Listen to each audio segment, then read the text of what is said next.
fakkatiin hin qabne baraani Yesus maqaa gaarii biyyaa akka dammaa fakkatiin hin qabne baraani maqaa kenna fe'ee anaafuu boqonnaa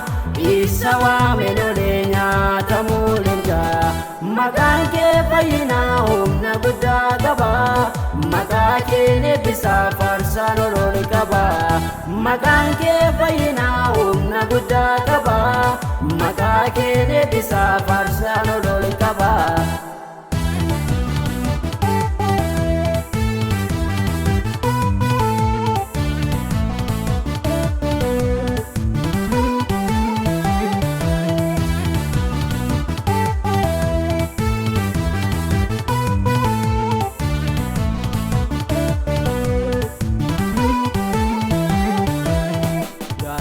Maqaan kee gaafa lolaa diinni namoota sana mo'a maqaa kee waamatee eenyuffaan salphatee abidduuma keessa si bukkee dhaabbatee maqaan kee uleedhaa naafoo dhaabbannaa koo gaafa guyyaa rakkoo sinna bira dhaabbate mabbaa koo maqaan kee uleedhaa naafoo dhaabbannaa koo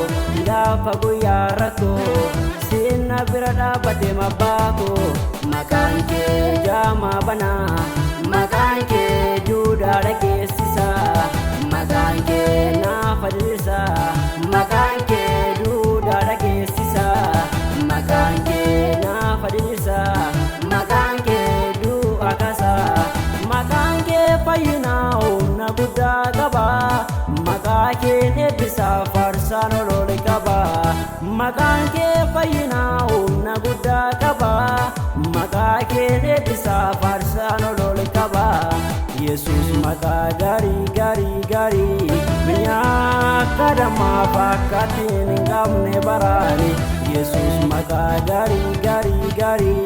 biyyaa akka dammaa fakkatiin hin qabne baraani maqaa kenna fe'ee anaafuu boqonnaa isa waame lolee nyaatamuu leenjaa maqaan kee fayyinaa humna guddaa qaba maqaa kee eebbisaa faarsaan olooli qaba maqaan kee fayyinaa humna guddaa qaba maqaa kee eebbisaa faarsaan olooli qaba.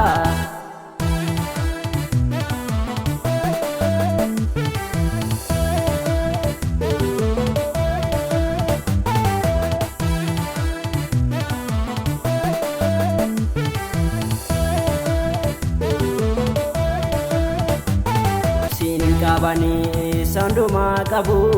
siin gadhiisuun barri dhufee darbu siin kabani sanduma qabu siin gadhiisuun barri dhufee darbu